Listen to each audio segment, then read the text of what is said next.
Abogado del presidente llega al Congreso y ataca las declaraciones de Thelma Aldana como argumento político para pedir su antejuicio.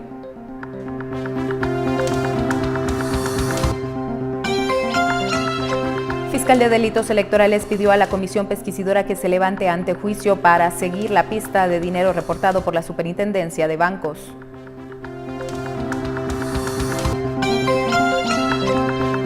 Dejando 25 muertos en Cuba, el huracán Irma llega a la ciudad de Miami. Miles han buscado albergue ante la imposibilidad de salir de la ciudad.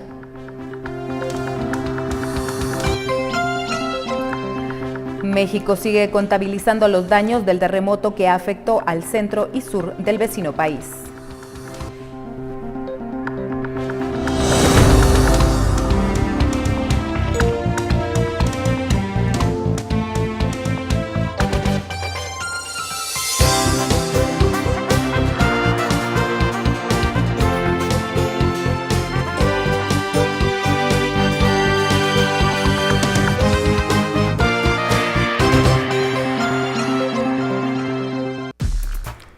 Bienvenidos, soy Carolina Leveroni y este sábado 9 de septiembre de 2017 estaremos revisando las noticias de la jornada de hoy. Iniciamos de inmediato. Motivaciones políticas detrás de la solicitud de antejuicio contra el presidente Jimmy Morales, además de falta de responsabilidad como secretario general del partido FCN Nación, fue parte del descargo que Morales envió a la Comisión Pesquisidora hoy al terminar la audiencia en donde se conocerá el antejuicio contra el jefe de Estado. Cuando usted, como funcionario, va a tomar una decisión y coincidentemente le están presentando un antejuicio en la misma fecha en que supuestamente se va a pedir la remoción de un comisionado. Y de ahí que se constate, o por lo menos que se informe al Pleno, que tanto las fechas coincidían como la hora cuando se presentaba el antejuicio por parte de la fiscal general Thelma Aldana y la diligencia que se realizaba en la Organización de Naciones Unidas por parte del presidente constitucional de la República, para que se evalúe si eso por sí constituye una presión mediática y política sobre la decisión de un soberano. La politización de la persecución penal, que es uno de los temas que aquí se trae a colación, para que esta honorable comisión pueda verificar si efectivamente coincide en tiempos y si coincide la solicitud del mandatario con lo que se termina dando como una pesquisa de antejuicio, coinciden y son motivados por razones políticas. Era la participación de su representado en el control de las finanzas del partido político FC Nación durante el año 2015 como secretario general. Como secretario general y de conformidad con la escritura constitutiva, él no era el responsable de llevar la contabilidad ni los estados de cuenta del partido FCN Nación. Que la motivación fue precisamente que no se cumplieron con las obligaciones contables por parte de la contadora. Eso nos llevó a presentar, o llevó a el partido a presentar una denuncia y a cambiar la contadora. Como no se entregó la documentación, se tuvo que hacer una reconstrucción contable y esa información fue la que se presentó. Se espera que mañana la comisión presente sus conclusiones y determine si hay argumentos para recomendar al Pleno del Congreso si se levanta o no la inmunidad al presidente Morales. Mientras tanto, recordemos algunas de las explicaciones que el fiscal de Delitos Electorales dio para levantar el derecho de antejuicio que cuenta el presidente. Que el trámite administrativo lo que sanciona dentro del Tribunal Supremo Electoral, según la ley electoral y de partidos políticos, si no estoy mal, el artículo 80, es al partido político, la personalidad del partido político, al partido político como entidad jurídica, Sin embargo, el proceso penal lo que sanciona o lo que busca en determinado momento establecer es la responsabilidad de esas personas que participaron en el hecho que puede ser punible. Es la responsabilidad de las personas que pudieron haber participado o que se tienen hechos o actos en donde esa persona que incumplió, esa persona que omitió. El fiscal Shahada afirmó también que sobre los indicios de financiamiento anónimo en el partido FCN Nación, la responsabilidad se delimita en el secretario general de la organización, entonces el presidente Jimmy Morales, durante la campaña pasada. Si había una persona que estaba determinada a cumplir y no impedir, como lo establece la norma, esa persona no solamente era la contadora, que fue la que firma los primeros informes y que después ya no se presentan, era también el secretario general, era también el órgano de fiscalización. Y como les digo, pero ¿cómo puedo yo continuar con una investigación en donde yo tengo un obstáculo a la persecución penal y que obviamente estamos cumpliendo con el requisito, porque precisamente en garantía de esa inmunidad que tiene el señor presidente constitucional de la República de Guatemala, estamos diciéndoles a ustedes, no es invento de la Fiscalía, no es invento del tribunal, aquí está la verdad retórica de los hechos, aquí está lo que realmente pasó. Encima de que nosotros veníamos investigando un tema de un financiamiento anónimo, veníamos investigando un tema de un posible lavado de dinero, veníamos investigando un tema de un posible financiamiento electoral ilícito por ser anónimo. La IBE viene y ratifica su denuncia y nos dice a nosotros sí, ni modo, aquí está.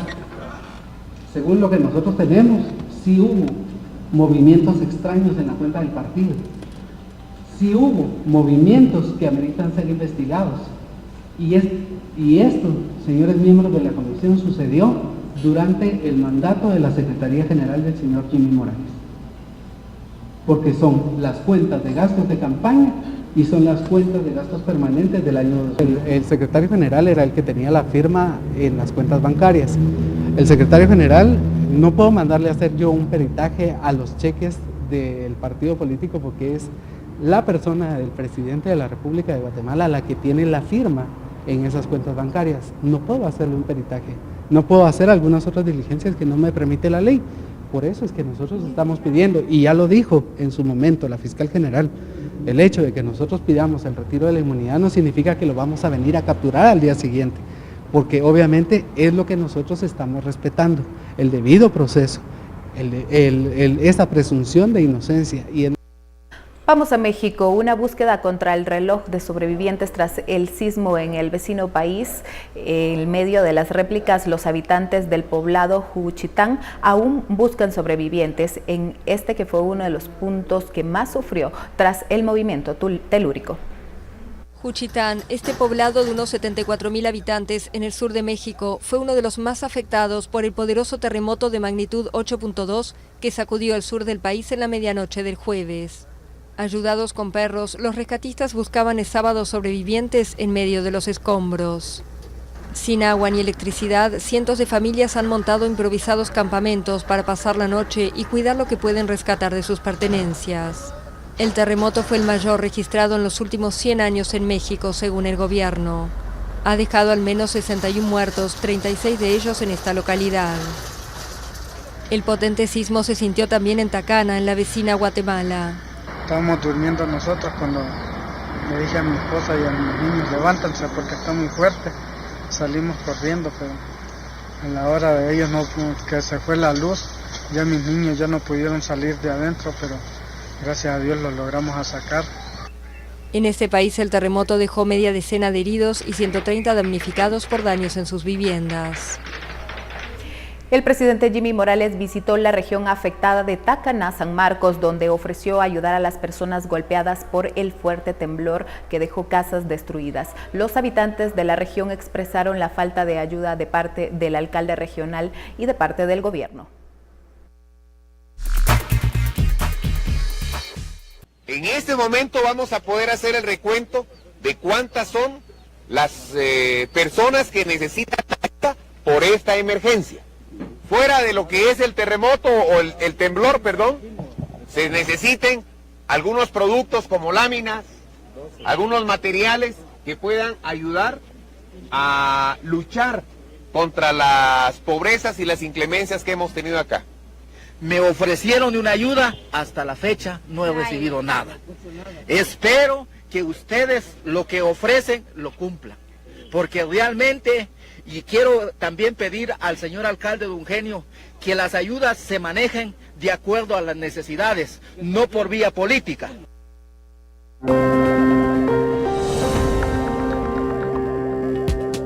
Vamos a un corte y cuando regresemos un huehueteco nos cuenta lo que los guatemaltecos en Florida están sufriendo con el huracán Irma.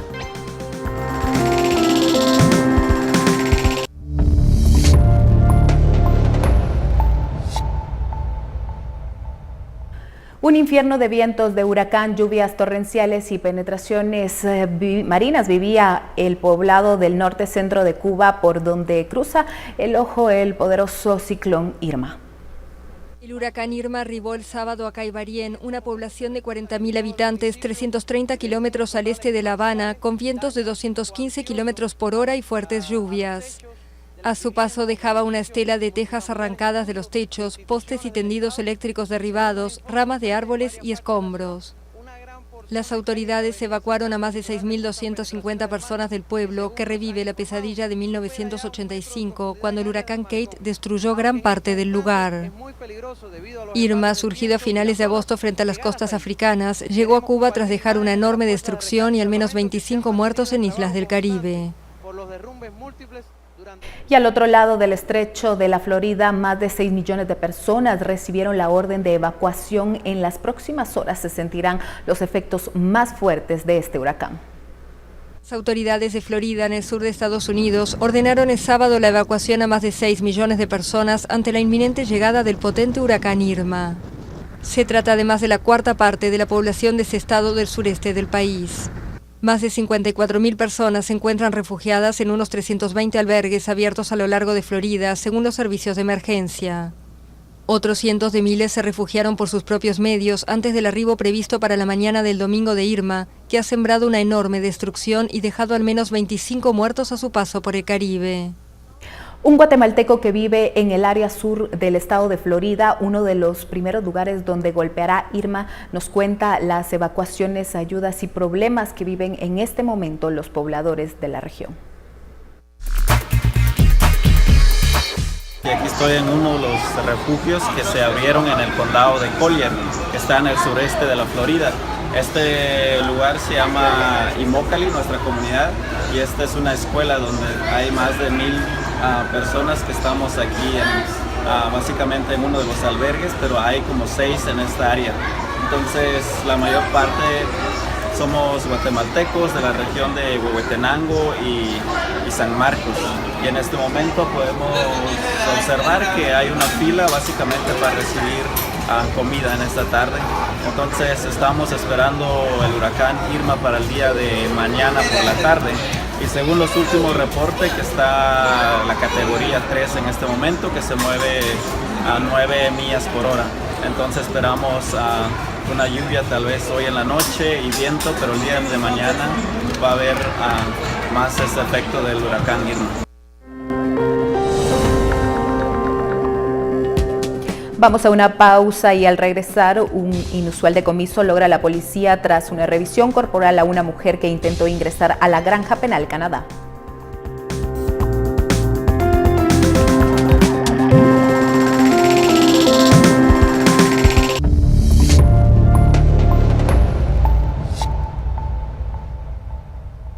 A continuación, un resumen de los sucesos ocurridos en las últimas horas.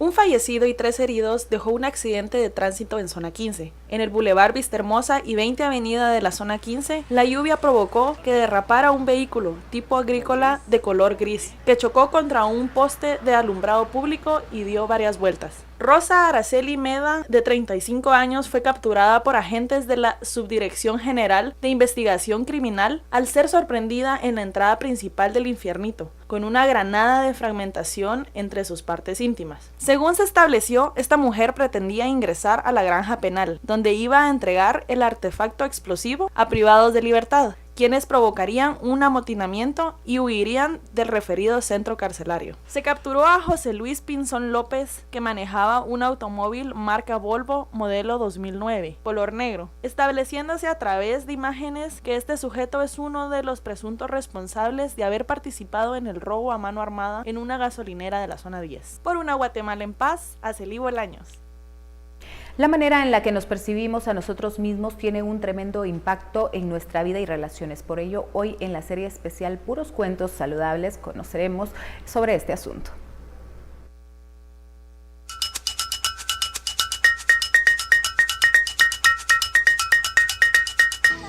No era feliz. Me daba pena que me vieran y mucha más pena me daba tener que hablar con alguien. En ocasiones me veía al espejo para saber qué era lo que no me gustaba de mí. Y lo malo era que no me gustaba nada.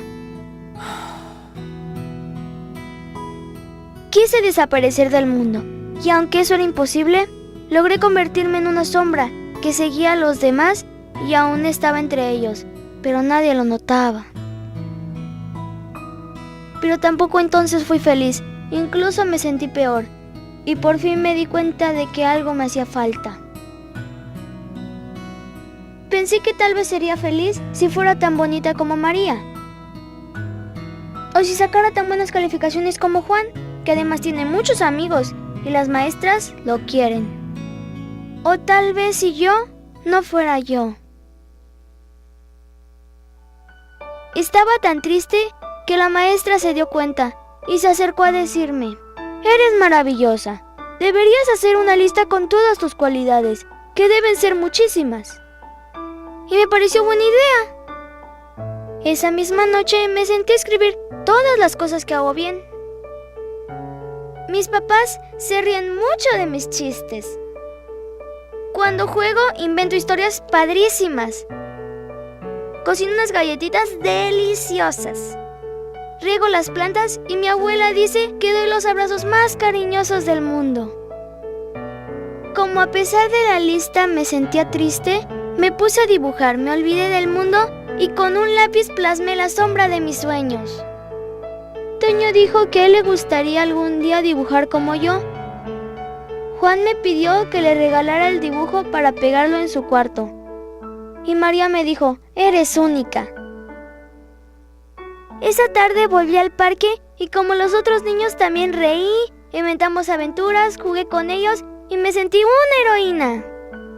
Y supe que soy poderosa, pues aunque otros corran más rápido, salten más alto o entiendan mejor las matemáticas, no hay nadie más en el mundo que sea como yo. Porque tú y yo y todos somos únicos y podemos brillar tan fuerte como las estrellas. Ese día fue uno de los más importantes de mi vida, porque recordé lo bueno que hay en mí, me sentí feliz de ser yo y empecé a quererme.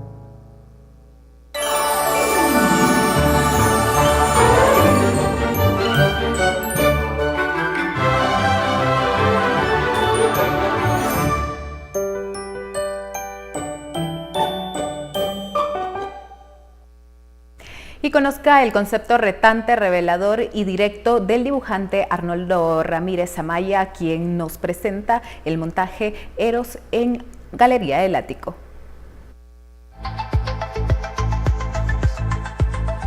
Yo creo que a través del arte podemos hacer énfasis en los problemas que pueden aquejar a nuestra gente, a nuestra sociedad.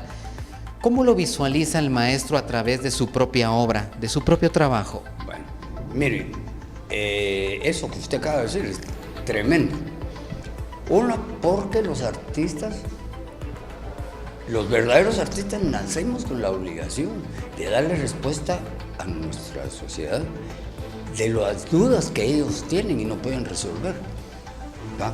Por ejemplo, usted ve discotecas, ve a la gente joven metiendo drogas en unos reventones que ellos mismos no se explican por qué, y es porque la sociedad los excita y no les da desfogue.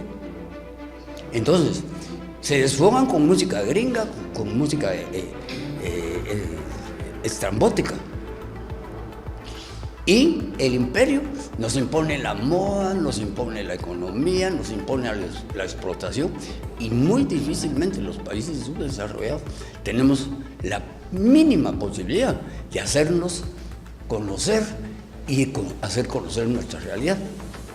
¿Cómo puede ser ente transformador, maestro, según su experiencia?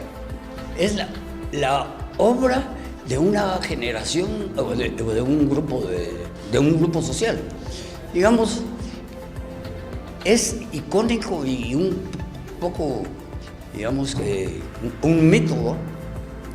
Difícil de explicar, pero por ejemplo, es conocida los 4 grandes del Renacimiento, los 4 grandes de la Revolución Mexicana, los 4 grandes de la Revolución del 44 en Guatemala. Pero, ¿quiénes son los 4 de nuestra generación? Creo que solo yo, que me he atrevido a hablar por mi pueblo, y lo que he ganado es persecución. ¿Qué podemos compartir con nuestro público en cuanto al tema de esta reciente colección? Es una exposición que vengo trabajando desde hace unos 4 años con el, digamos, pinche deseo de meter un remolinón entre los prejuicios sexuales de una sociedad muy mojigata, ¿va?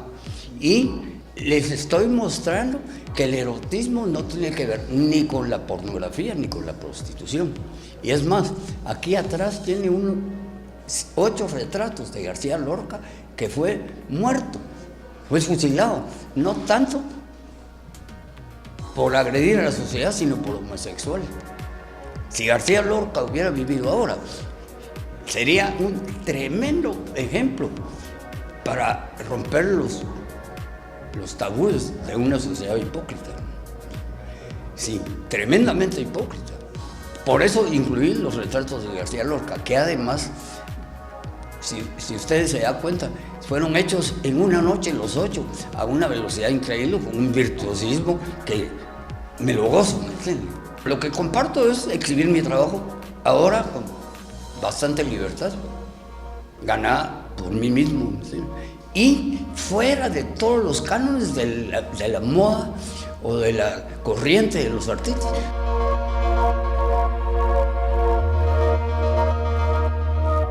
Vamos a nuestro segmento de salud mental con el psicólogo Arturo Archila.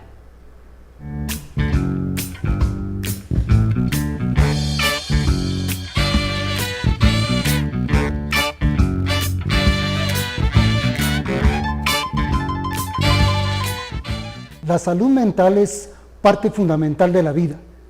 Muchas cosas dependen de la salud. Nuestro bienestar psicológico, la manera de relacionarnos con los demás y el logro de nuestras realizaciones. La salud involucra el cuerpo y la mente. De hecho, el cuerpo y la mente son 2 expresiones de un mismo fenómeno. No hay separación, sino que son uno solo. Como psicólogo hablamos de salud mental, viendo la totalidad y afirmando que la esencia de la salud mental la encontramos en el pensamiento. El pensamiento es el origen de todos nuestros conflictos. El miedo, la irritabilidad, los celos, la inseguridad, la tristeza y nuestra escasa nobleza tienen su fuente en el pensamiento. Eso lo sabemos todos de alguna manera. Por eso depositamos nuestra fe creyendo que nuestros problemas psicológicos pueden ser resueltos con pensamiento diferente. Pensamiento opuesto al que genera el conflicto. Pensamientos de paz, amor, belleza. Sin embargo, el contenido es otro, pero en esencia no deja de ser pensamiento. Es decir, fuente de ilusión y autoengaño. Los pensamientos, por muy nobles que sean, son un recurso poco fiable para la transformación psicológica. Por eso estamos proponiendo investigar la percepción unitaria, una función del cerebro que abarca el pensamiento y al mismo tiempo está más allá de él.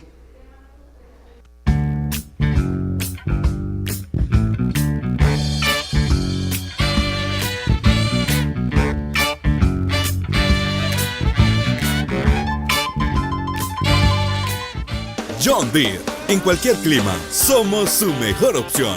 Presenta. Muy buenas noches, que gusto informar las condiciones del clima para mañana domingo sobre el territorio guatemalteco, donde tendremos lluvia en la mayor parte de él, especialmente sobre toda la costa sur, meseta central y occidental. Tendremos cielos parcialmente nublados para el departamento de Izabal. Temperaturas máximas y mínimas: Guatemala sube a los 25 grados, a los 19 grados Quetzaltenango, el departamento de Sololá y de Totonicapán, 18 en San Marcos, 23 para Chimaltenango, Zacatepeques con 24 y una máxima de 26 para el departamento de Huehuetenango. La costa sur entre los 31 a 32 grados centígrados, esto Retaluleu, Suchitepeques y Escuintla, pero Santa Rosa podría subir a los 27 grados en el oriente, el Progreso con una máxima de 33, de 35 grados en Chiquimula y Zacapa y de 26 grados en el departamento de Jalapa. El departamento de Jutiapa sube a los 30, Petén a los 34, 23 en Quiché, Alta Verapaz con 25, 31 en Baja Verapaz y el departamento de Izabal podría subir a los 34 grados centígrados. Pronóstico del clima para los siguientes 3 días sobre Ciudad de Guatemala. Pues vamos a tener el día domingo, el día martes, vamos a continuar con presencia de lluvia, especialmente durante la tarde o noche. La temperatura entre los 24 a 25 grados centígrados con luz solar mañana domingo desde las 5 horas con 50 minutos. Continuamos con más en Noticiero Guatevisión. John Deere, un socio en el que puede confiar, presentó.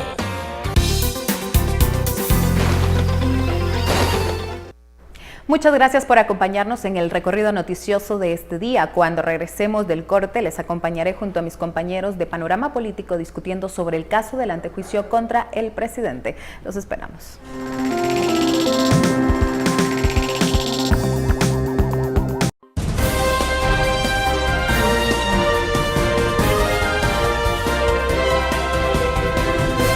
Muy buenas noches, bienvenidos a Panorama Político. Les saludo Otto Ángel junto con Dulce Rivera, Carolina Leverón y Ronald Ochaeta, nuestro analista político invitado. Vamos a hablar de lo que ha llamado la atención, lo que ha marcado la noticia durante esta semana. Y sin duda, la llegada de la solicitud de trámite de antejuicio contra el presidente Jimmy Morales al Congreso de la República.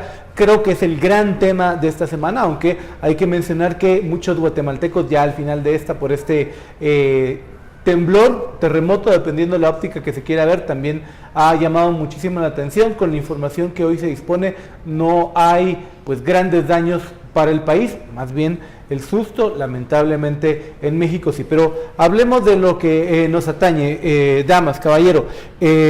¿Cómo leer las primeras acciones que ha dado esta comisión pesquisidora y que se espera que para el domingo o quizá para el lunes puedan tener ya resultados de la revisión de la investigación que investigación preliminar ha entregado ya a los diputados?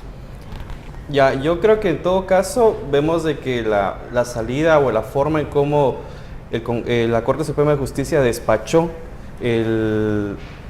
el proceso de antejuicio en alguna medida, lo que hizo fue como acelerar el proceso porque puso una carga en el Congreso de la República y eso, quiera o no, genera desgaste.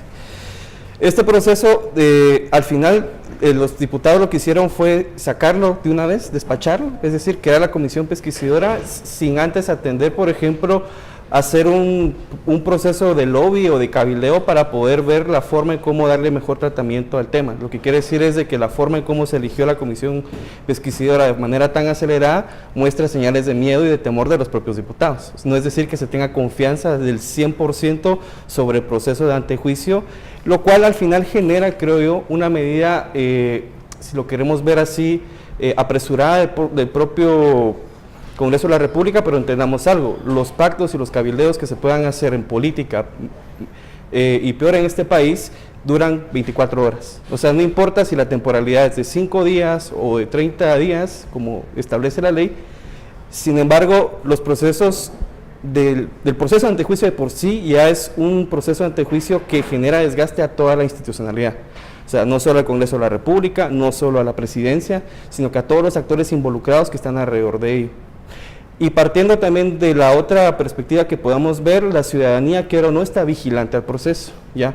Desde alguna manera pueden ocurrir desastres naturales como recientemente ocurrieron, que es algo lamentable, y sin embargo también le transfiere más costos y más desgaste al propio Ejecutivo. ¿Y por qué?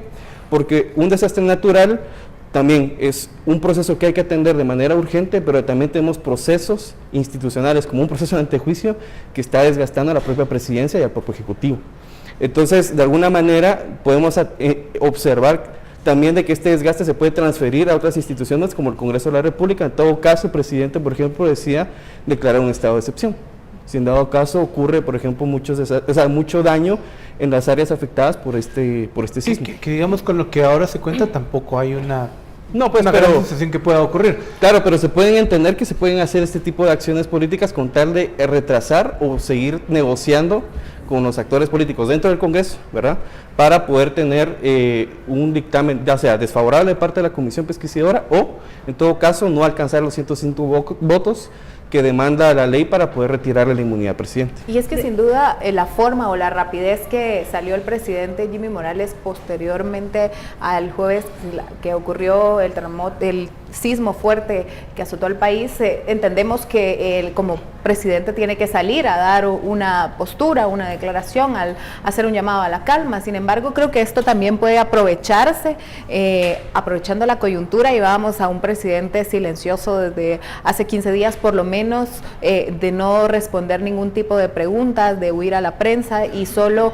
utilizar los escenarios públicos y los espacios públicos para decir lo que él prácticamente quería sin que se le cuestionara. Entonces sí, de alguna forma vamos a ver que el Ejecutivo va a aprovechar que está pasando esta tragedia que afortunadamente no ha enlutado a nuestro país, pero que nos pone en alerta y que pues demuestra que simplemente el país tampoco está preparado para este tipo de eventos, porque si hubiera sido algo más fuerte, seguramente los números o las cifras de heridos o posiblemente muertos hubiera sido bastante elevada. Claro. De hecho, yo creo que la aceleración que se le da a la Comisión Pesquisidora, no solo porque lo dicta la ley, sino como se mencionaban, los plazos y los acuerdos en política duran muy poco tiempo. Y en estos momentos lo que se conversa es que obviamente FCN tiene las de ganar porque tiene el apoyo, por lo menos hasta el momento, del Movimiento Reformador y Alianza Ciudadana. Esto significa que con estos votos no logran la mayoría para retirar o declarar con lugar el antejuicio, pero tampoco para declararlo sin lugar. Entonces significa que prácticamente quedaría archivado el antejuicio en contra de Jimmy Morales. Y esto es sencillamente porque también recordemos que entre más tiempo pase, más iba a ser complicada la negociación o los acuerdos que se pudieran llevar por los temas que está por conocer el Congreso. Ya tenemos un presupuesto para el próximo año que está próximo a empezarse a discutir, también elección de junta directiva, elección de presidencias de comisiones, y también no hablemos del presupuesto actual, que ya varios diputados han denunciado que incluso este podría servir para aplicar proyectos a ciertos diputados, a ciertos departamentos para beneficiarse, y que esto sea a cambio de un voto a favor de Jimmy Morales. Y no hay que perder de vista que el presupuesto de 2018 es un presupuesto de año preelectoral, así que muchos diputados ya están pensando en la reelección, en los tentadores programas de gobierno que pueden ayudarles para encauzar su camino. Ya sabemos que al final de cuentas hablamos de franquicias y no de partidos políticos, y hablamos también de caudillos y no necesariamente liderazgos comunitarios, así que van a necesitar encauzar esos 80,000 millones de quetzales que ha presentado el Ministerio de Finanzas de alguna u otra forma. Y sí, en efecto, creo que ese tema del presupuesto, más que cualquier otra que puede estar rondando, incluso más que algunas amenazas de legisladores norteamericanos, como la última del senador Patrick Leahy, de sugerirle o pedirle al Banco Interamericano de Desarrollo y al Banco Mundial que no den préstamos al Estado de Guatemala salvo por causas humanitarias, no van a pesar tanto como la negociación al final de cuentas del presupuesto 2017. Y aparte, no solo el antejuicio protege a Jimmy Morales, está protegiendo a todo un sistema que prácticamente financió ilícitamente al FCN para que Jimmy Morales llegara al poder. Y también se ven afectados ahí los intereses de muchos diputados que abonaron al partido político, que ellos dicen que fueron por medio de préstamos o ahorros, pero realmente genera mucha duda todos esos ingresos que ellos aportaban. Entonces al final también el antejuicio se trata de negociaciones y también de una protección al mismo sistema. Finalmente es de lo que tanto se ha hablado, el problema al sistema electoral, porque prácticamente estamos viendo los mismos vicios y que probablemente esto se vaya a volver a repetir ya en las elecciones que estaremos viendo próximamente, aunque de momento nos estén presentando estos casos de financiamiento ilícito en los partidos políticos. Muy breve, Ronald, ¿ves ahí algún elemento, ya sea el presupuesto uno o otro más, que puede influir en este tema de la sí, claro. Yo creo que hay varios temas que han salido. Por ejemplo, el Ejecutivo tiene las intenciones de colocar un préstamo de $100 millones y dirigido justamente a inversión con gobiernos locales, es decir, se está como configurando ese pacto que hizo con estos 200 y tantos alcaldes que tuvieron una reunión con la ANAM. Entonces vamos viendo que el presidente se va moviendo en diferentes arenas políticas tratando de generar pactos y consensos, pero como se lo repetía anteriormente, los pactos en política duran 24 horas.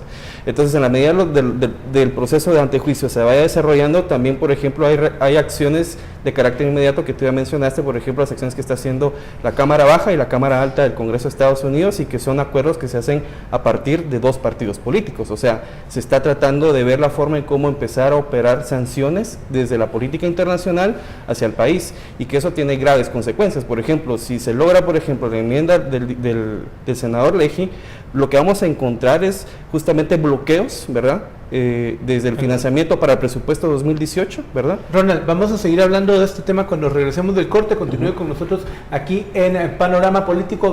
Venimos pues muy rápido e interactúe con nosotros en nuestras redes sociales y en @guatevisión_TV.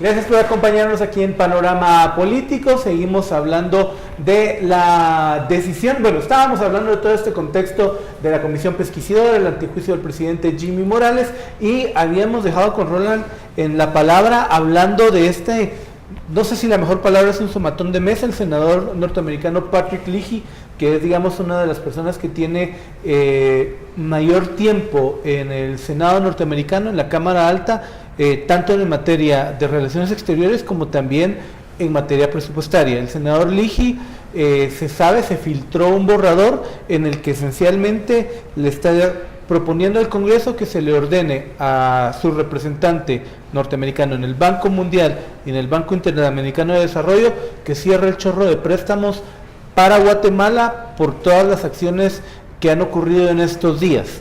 Nos contabas un poco del impacto. Yo quería agregar una pregunta, Ronald. ¿Esto coincide mucho con que la próxima semana llega el dictamen de la Comisión Pesquisidora al Congreso? Aunque pareciera un llamado de atención a Jimmy Morales, también es una forma norteamericana de presión, ¿no? Claro, o sea, entendamos que solo con el hecho de presentar esta enmienda es un somatón de mesa para todos los actores que están, quiera o no, involucrados en el proceso de antejuicio hacia Jimmy Morales. No solo a la presidencia de él, sino también al Congreso de la República y también al sector privado y al sistema financiero del país. Porque significa que, por ejemplo, si esta enmienda se aprueba, la calificación del país puede estar en riesgo. ¿Qué significa eso? O sea, las calificadoras de riesgo nos pueden poner, por ejemplo, de un AB o un BB+, nos puede bajar a calificaciones más bajas. Entonces, por tanto, sí tiene un impacto directo, por ejemplo, con la inversión extranjera que pueda venir al país, tiene un impacto macroeconómico fuerte y al mismo tiempo, acordémonos que el presupuesto del país también se financia con mucho préstamo, derivado de que nosotros tenemos una muy mala política fiscal, ¿verdad? O sea, no llegamos a tener, por ejemplo, un equilibrio fiscal que nos permita nosotros ser sostenibles en el financiamiento del proyecto, y necesitamos endeudarnos hacia afuera. Y tal vez lo que nos queda es endeudarnos internamente, pero esas calificaciones de riesgo país también afectan a la sensibilidad que pueda tener el sistema financiero local. Entonces, por lo tanto, es cerrarle prácticamente los chorros de financiamiento que pueda tener el gobierno y por lo tanto poner en jaque las negociaciones que se puedan hacer, incluso desde el presupuesto. O sea, anteriormente yo mencionaba, por ejemplo, que existe la intención de promover un préstamo dirigido hacia los alcaldes de 100 millones de dólares, pero con esta iniciativa lo que estamos haciendo es ponernos de enemigos justamente con el país más poderoso del mundo en las agencias multilaterales para el desarrollo, en el Banco Mundial y en el BID. Ellos tienen justamente mucho poder de influencia en este tipo de cosas y, por ejemplo, Guatemala, siendo un actor que no tiene que está en una relación asimétrica con Estados Unidos, debería entender este lenguaje. Y también eso invita, por ejemplo, al sector privado a pensar en, por ejemplo, cómo mediar una solución con el caso de Jimmy Morales frente a Iván Velázquez, porque eso, quiera o no, también la percepción de país nos pone en un plano negativo con la comunidad internacional y con el sistema financiero internacional. Y recuperarse de ese proceso de desgaste que pueda ocurrir, sí, a nosotros nos compromete muchísimo como país. O sea, al final yo creo que esas acciones también pueden derivar sanciones un poco más fuertes, ¿verdad? Y entendamos que la administración Trump en su política exterior es una política exterior también bastante agresiva. Entonces, y entendamos también que para el gobierno de Estados Unidos nosotros somos una amenaza a su seguridad nacional.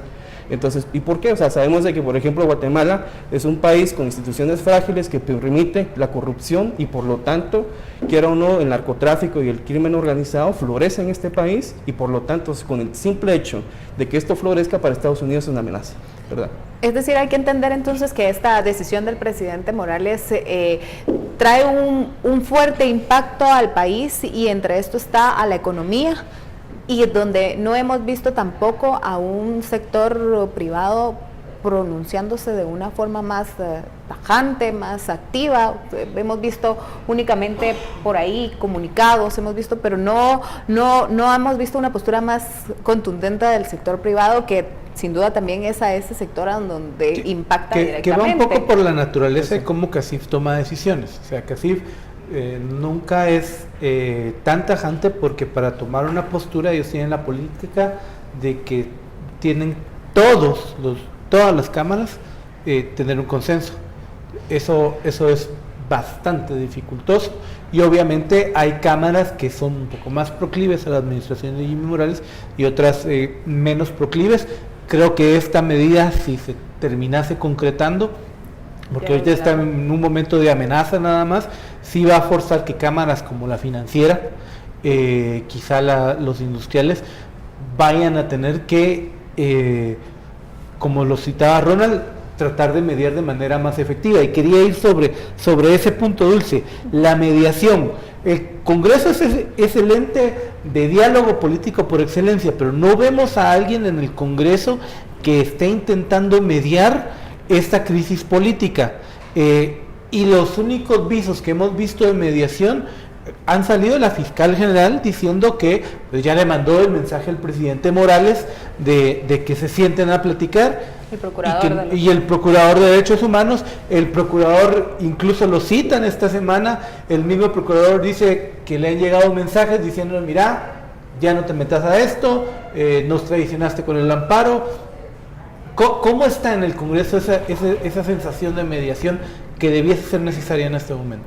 Bueno, es que al igual que en la sociedad, en el Congreso también están divididos, y es por naturaleza que obviamente cada quien va a tener una opinión diferente. El hecho es de que los diputados, lastimosamente, no todos, pero sí la mayoría, miran más por sus intereses personales o de quienes los patrocinaron para llegar al Congreso, y no tanto los intereses de país, porque al final, ¿qué están pensando ahorita los diputados? ¿Cómo se salvan casi los 40 que tienen un proceso de antejuicio o señalamientos o investigaciones en el Ministerio Público, y dejan a un lado la labor legislativa, la labor de estar mediando y buscando una solución? Uno que otro diputado sí propuso que el Procurador de los Derechos Humanos pues iniciara un diálogo para buscar acuerdos y buscar un diálogo del país, pero realmente, ¿qué va a pasar? Porque si se sientan 20 personas a hablar, posiblemente tampoco lleguen a un acuerdo, como muchas mesas que se han sentado en diferentes temas que tampoco han logrado una conclusión de beneficencia para el país.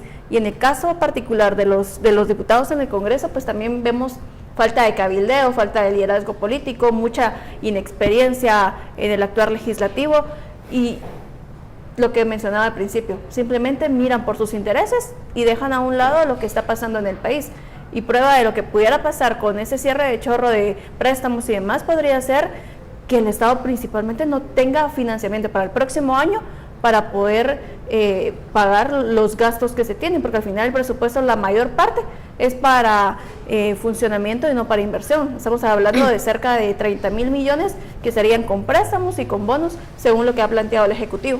Ahora, yo lo que me pregunto es, en este momento, ¿qué pensará la figura central que es el presidente Jimmy Morales, que está además ocupado tanto en la presidencia como en el proceso en contra de su hijo, con el antejuicio, con estas emergencias que salen de repentinamente? ¿Qué estará pensando el presidente? ¿Será que también reaccionará a este somatón de mesa que le están dando de parte de Estados Unidos? Bueno, si uno lee las declaraciones del vocero presidencial, célebre vocero presidencial Heinz Heine, no, por el contrario, yo no sé, creo que en otro contexto esas declaraciones no recibimos instrucciones en inglés, taiwanés, mandarín, habría que celebrarse. Creo que en este momento, en este contexto de estos mundos multipolares y en el tema en específico de CICIG, fue bastante, mi impresión, desafortunada. Vamos a hacer una pausa y cuando regresemos aquí en el Panorama Político seguimos conversando sobre la coyuntura nacional. Vamos a hacer ahí un par de ejercicios sobre lo que se nos viene para la próxima semana. @Guativisión_TV y nuestras cuentas en redes sociales aquí en Panorama Político.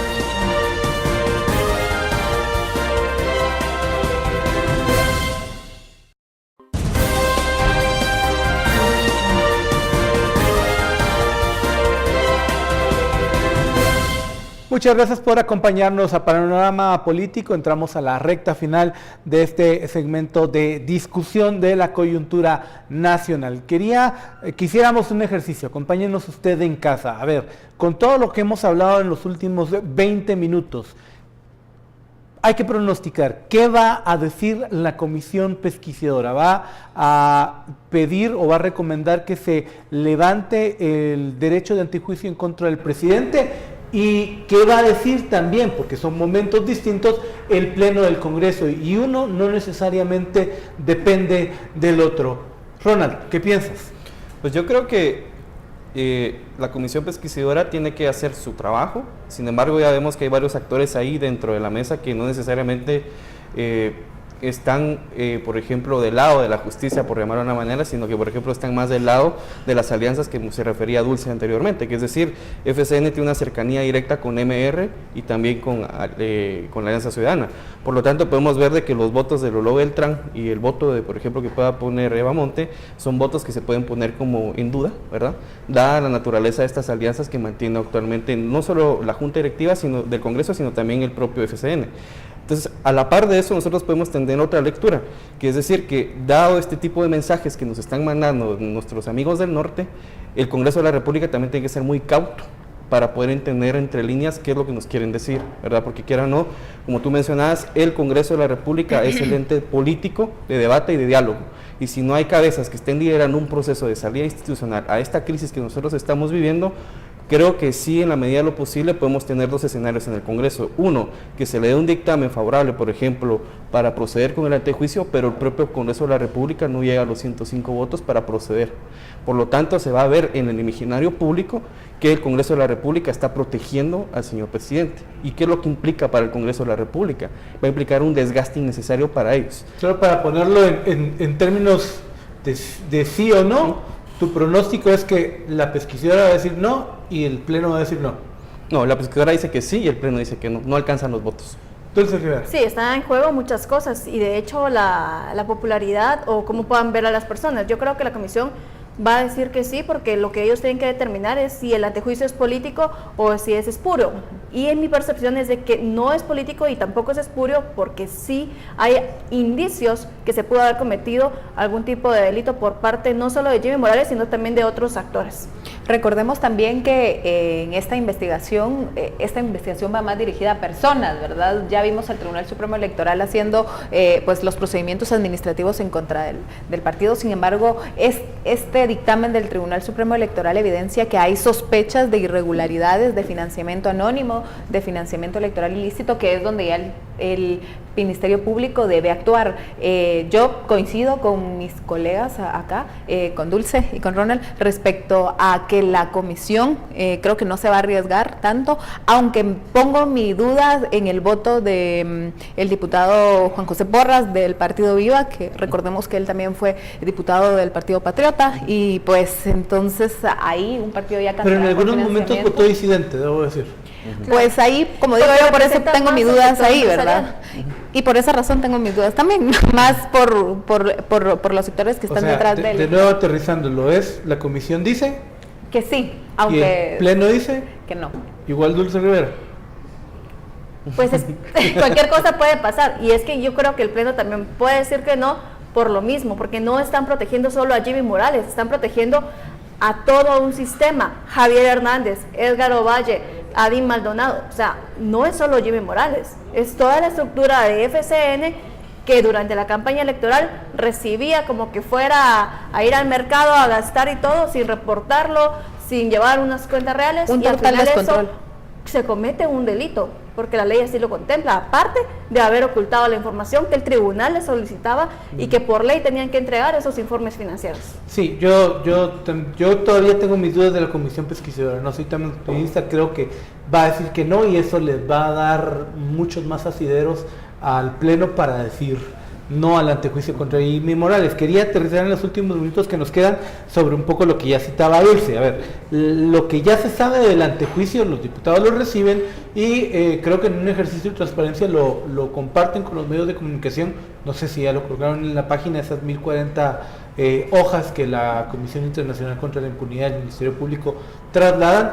Esencialmente tiene el testimonio de la contadora, de esa famosa contadora que Edgar Ovalle dice que irresponsablemente se desapareció, de un personero de COSISA, una de las empresas que traslada el dinero y que el dinero no se reporta, y sobre el cual hay 3 advertencias de transacciones anómalas hechas por la IBE, y hay un análisis financiero que hace un perito del Ministerio Público, que esencialmente lo que muestra es cómo, ya lo mencionábamos, Javier Hernández Ovalle, Javier Hernández Franco, Edgar Justino Ovalle y Adín Maldonado, no sabemos si Adín Maldonado papá o Adín Maldonado hijo, administraban los fondos de FCN casi de manera inconsulta con el presidente Morales, en ese entonces candidato y secretario general. Aunque Jimmy Morales sí tenía firma de los cheques, sí firmaba cheques. Sí. De las cuentas de FCN, por ser el secretario general. Lo curioso es que el testimonio de la contadora del partido dice: yo nunca vi a Jimmy Morales. Ni me reuní con él. Ni me reuní con él, pero ni me dio ninguna instrucción. Digamos que eso puede darse a entender como que el presidente de esta acusación sale más o menos bien parado. O porque en realidad estuvo ausente del control total del partido, que pero seguramente sería un poco lo que pasa en su gestión. Correcto, es el reflejo de su gestión, pero sin embargo no se le quita la responsabilidad penal en todo caso. Tiene una responsabilidad institucional. Porque tiene una responsabilidad institucional, es el secretario general de un partido y es el representante legal del partido político. Y entonces, no de último momento, pues desde 2013 lo era. Correcto, entonces ahí es donde por ejemplo es difícil, aunque la administración de esos recursos dentro del partido político era una administración que él no tenía control, eso quiere decir prácticamente que la responsabilidad se la delegó a personas que al final traicionaron su propia confianza. En todo caso, el presidente tenía lo queremos ver así, tenía una relación de confianza con ellos y también creía que se están haciendo las cosas de manera transparente. Pero lo que observamos en la práctica es totalmente lo opuesto. Es decir, o sea, el presidente no se puede retirar de la responsabilidad institucional y por lo tanto las implicaciones penales son para todos los actores que incurrieron en ese delito, no solo para el presidente, sino que para todos los que están ahí adentro. Y es que en su momento FCN utilizó de excusa que la contadora se había ausentado, que se había desaparecido y que por esa razón no tenían los informes financieros ni se habían presentado toda esta documentación al Tribunal Supremo Electoral. Pero ¿qué es lo que dice la contadora en su testimonio? A mí no me dieron los documentos para yo respaldar esos fondos que estaba recibiendo el partido político. Los documentos de aportaciones de más de $10,000. Exactamente, porque había un descontrol las total declaraciones dentro del juradas que tenían que presentar, digamos, el caso de COSISA, que también el testimonio da cuenta de que se los entrega en cheque a Adín Maldonado, no declara tampoco y tampoco le mandan un recibo, sino que simplemente entró el dinero y y nunca fue reportado. Y que hay que recordar también que esto no es algo en contra directamente del partido FCN.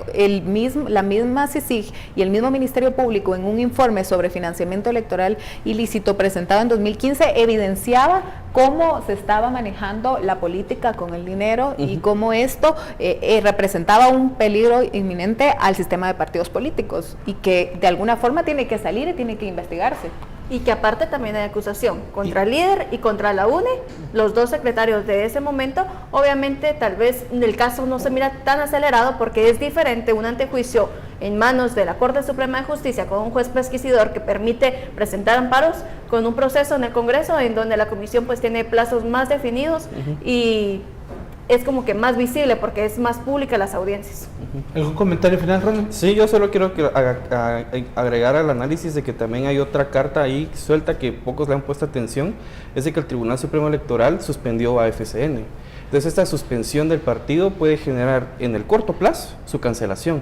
Entonces un partido como FCN se fractura, se atomiza, se vuelven diputados independientes y deja de tener la fuerza que tienen dentro del Congreso. Entonces todas las alianzas que ellos están ahorita jugando son alianzas que de manera inmediata se van a poner en riesgo, dado de que el Tribunal Supremo Electoral pueda decir, miren, ustedes están cancelados, ustedes ya no son partido político. Ronald, Dulce, Carol, muchísimas gracias a usted por acompañarnos. Recuerden, le esperamos el próximo sábado aquí en Panorama Político, a la misma hora, ya sabe usted, y mañana nuestro director Alolo Sánchez le espera a partir de las 8 de la noche con el resumen de las cosas más relevantes que han ocurrido. Tal vez quizás ya tengamos una respuesta de parte de la Comisión Pesquisidora del Congreso en el caso de Jimmy Morales. Y muchísimas gracias por acompañarnos, que tenga usted una feliz noche.